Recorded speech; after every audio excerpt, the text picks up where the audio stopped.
The truth, the whole truth, and nothing but the truth. Should I be upset that I didn't fulfill all three conditions? Maybe I didn't get the whole truth. 2 out of 3 isn't so bad. Well, life goes on. Karen, my wife, is an aspiring investment manager and is well positioned to replace her father, Lou, when he retires at the end of the year. Lou has spent the last 30 years managing a multi-billion-dollar pension fund for a government organization. The committee considered Lou's successors and, with Lou's input, chose Karen and one other person. Lou is a pompous ass. We've never gotten along with him. He's a loud mouth and thinks very little of my career.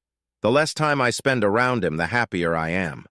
When we got engaged, Lou was the one who drew up the prenup with the harshest penalties. Basically, if there's adultery involved, you're left in the shadows. If there are children involved, it gets even worse. There's a child support formula as well.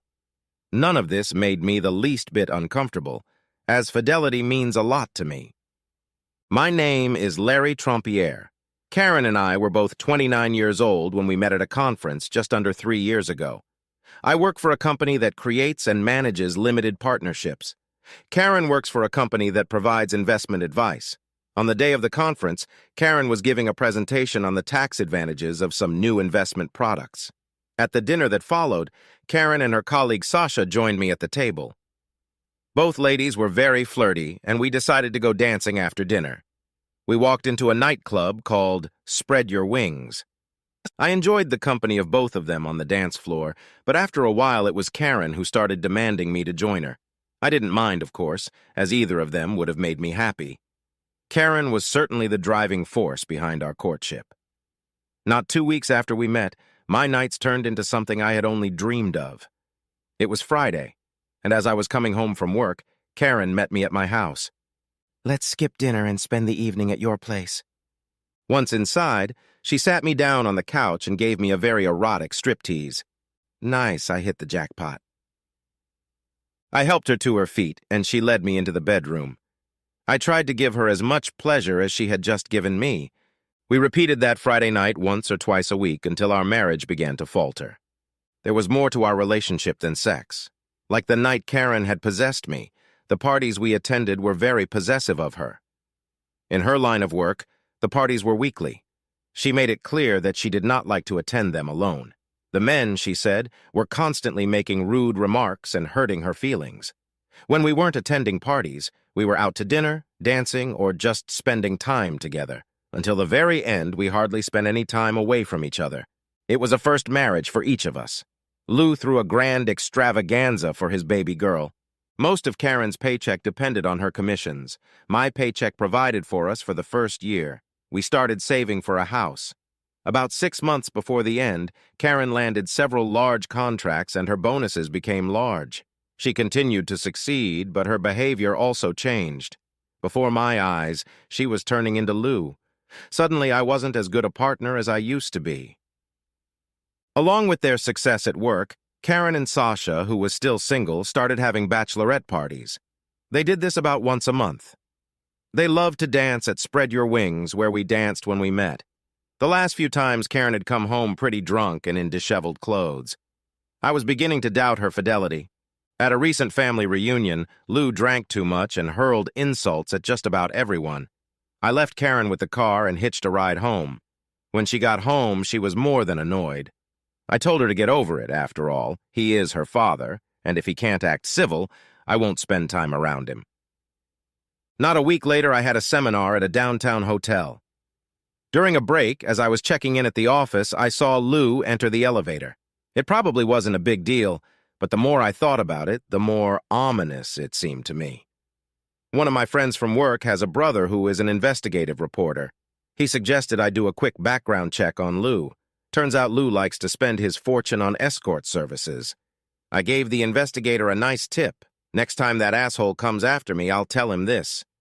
There were a few broken-in houses in our neighborhood. I asked the owner if I could hook up one of those porch motion detectors. He said yes, and I installed it. When triggered, it took a short video and, using our Wi-Fi connection, sent an alert to an app on my phone. Karen went shopping while I was installing it. I tried to show it to her when she got home, but she waved me off, saying she had to get ready for her bachelorette party. I told Karen it was time to call it a day with girls' night out. We didn't fight about it, but the argument was heated. She wasn't interested. We exchanged phrases. I said that her need to go to dances was not what a married woman should do. She dismissed it as a normal pastime away from me. "You're jumping to conclusions, and it's not what you think it is," she remarked dismissively. Around 7 in the evening, Sasha came in wearing jeans. She and Karen, wearing a dress, left without saying anything. I decided to stop by to see how Karen behaved during the night out. Friday nights were very popular at Spread Your Wings. Finding a parking spot was the first problem. It was so crowded that I had to stand far away from the dance floor. It took a while to find Karen on the dance floor, and I wasn't thrilled with what I saw. She was pressed up against a guy, and one of his hands was squeezing her breasts, and the other was resting comfortably on her ass. After the song ended, I watched as they headed to their table. Sasha and some guy took the chairs next to each other. At least by wearing jeans, Sasha was making it harder for the guy to invade her territory. Karen and her boyfriend put their chairs next to each other. All four seemed to have at least one hand under the table. Karen's boyfriend raised his hand and said something to Karen. She snuggled up to him again. I sent a text. "I've seen enough. Get a room. I'm going home to pack." I left and was on my way home when I got a text back. Packing what? "I'm moving." A minute later, Karen's ringtone came on my phone. What the hell does all this mean? From what I saw tonight, it's not a matter of if you're going to change, it's a matter of when. I'm guessing it's already happened, judging by the way you acted tonight. Nothing has happened. Not tonight, not tonight. You're jumping to conclusions, and it's not what you think. Well, his fingers were dry before they went under the table. They weren't dry when I saw them again. There was nothing of the sort. You are very much mistaken. I can't think of an explanation why your hands were never on the table either. I need to be with you now. I didn't do anything wrong. It was harmless flirting. You're jumping to conclusions, and it's not what you think. When my wife has to flirt with strangers to feel like a woman, it's time for me to consider whether it's worth getting married at all. It's not like that. I haven't done anything wrong. What you did didn't pass the marital sniff test. It's not going anywhere. At least I'm spending the next few nights in a motel. I'll be in touch. I hung up, parking in front of our house. I had only packed for a few days. I figured I could go back to the apartment in a day or two and grab more clothes. As I waited at a stoplight to turn onto the highway, my phone buzzed that someone was standing on my porch. I glanced up. It was Karen. Karen's ringtone again. "Are you really staying at the motel?" "On my way." "You didn't have to rush home. I didn't want to torment your conscience." Poor dude, leaving him like that. Wait, maybe you had time to finish him off. Fuck you, nothing happened. You're jumping to conclusions, and it's not what you think. I wonder why he was sniffing his fingers. There was nothing of the sort. Well, since you refuse to be honest, we're done. Good night. I turned my phone off. A few blocks from where I was working, I found one of those places to stay for a week. I paid for the week and settled into my room. I can't say it was a good night's sleep, but a little sleep was better than no sleep. Almost with dread, I turned on my cell phone. As expected, several voicemails and texts arrived, proving her complete innocence and my misguided imagination. I texted her, "How about a lie detector test? I'm getting tested for STDs today." Her reply took some time and was evasive. "Spend as much money as you want on the tests." Great. When do you want to take a lie detector test? I didn't say I wanted one. Sasha says they're no better than flipping a coin. Okay. I flipped a coin. Heads. You cheat, tails, you're honest. Oh no. Heads up. I can't believe you think that. All I did was go dancing. You're jumping to conclusions and it's not what you think. Your body should be off limits. What I saw last night was not taboo. It wasn't like that. I don't want to keep living like that. That's why I moved out. I think we should try to break up. There were no calls or texts from Karen for the rest of the day. Imagine my surprise when, around 7 p.m., a porch video showed Karen leaving in a dress. Around 10 p.m., another porch video showed Karen coming home. She was accompanied by a boyfriend who also entered the apartment. He left about 30 minutes later. Maybe they were watching the 10 o'clock news. I knew the marriage was over, but I really needed to get proof for the prenup. I spent Sunday looking for a supplier of bedroom surveillance equipment. After the purchase, I decided to take a long lunch on Monday and install it. Good thing it's so close to work, an extra half hour to eat and get ready in the morning. At lunchtime, I went back to the apartment, gathered some financial paperwork, grabbed a couple suitcases of clothes, and packed the rest of my bathroom stuff. The camera in the bedroom connected to the ceiling light fixture pretty easily. Via Wi-Fi, it uploaded to the cloud. That night, I got a text. "I see you stopped by. Ready to talk yet?" "As soon as I get the results of your lie detector test." That was it. No texting tonight. The rest of the week went smoothly, and work was more productive than usual. On Friday, I extended my stay here for another week. Around 7 p.m., a video phone buzzed on the porch. Sasha showed up in jeans and Karen headed out in a dress. Saturday morning, I reviewed the video from the porch. Like the previous week, Karen came back around 10 p.m., but with a different guy than the previous week. He left about 30 minutes later. I logged in and watched the uploaded bedroom video. I had everything I needed for an uncontested divorce. Karen was nearly naked when she entered the bedroom, and the guy wasted no time undressing. "That's it, bitch." Karen opened the nightstand and pulled out a condom, but he knocked it out of her hands. "I don't play unless it's safe." "Tough shit, honey, skin on skin for me, baby." He pulled her to the middle of the bed and cradled her arms. No wonder she needed a lover. I could clearly see I'd been doing it all wrong all along. All that kissing and foreplay had gone to waste. Karen's sex buddy came out of the bathroom and quickly got dressed. She didn't say anything and sat back, covering her breasts. Once dressed, he pulled out his wallet and tossed 2 bills on the bed. "See you again at Wings." Karen picked up the bills and examined them for a while, then turned on the dude. "What the hell is this? I'm not a fucking whore, asshole. Take your fucking money and get out of here. You're pathetic, loser." Karen tossed him the bills. He took them and picked them up. "No problem, bitch. You weren't even half worth it. You need to sign up for sex lessons." He disappeared from the bedroom.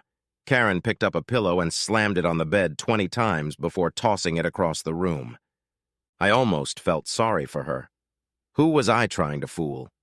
I couldn't have been happier with this outcome. I guess Karen would have a hard time convincing me that I had misinterpreted everything. I rewatched the video over and over again. It occurred to me that if someone ends the video at the point where Karen is holding the 2 bills, they might get the wrong impression of what happened. Isn't it great that in this day and age there are all kinds of video editing tools available? The end product turned out just perfect. This revenge was beyond my wildest dreams. I had to go back to the apartment to get all the email addresses needed for the ambush. A few days later, I went for a long lunch and found everything I needed. I didn't need the camera in the bedroom anymore, so I put it away. Friday night, around 6 o'clock, I knocked on Karen's door. "Well, look who decided to grace me with her presence. To what do I owe this pleasure? It's your house, you didn't need to knock." "Karen, I've decided I don't need a lie detector test anymore." "Larry, you never needed one. Ready to talk?" "Karen, have a seat. I have something you'll want to see. It's all taken care of, so consider it a fait accompli.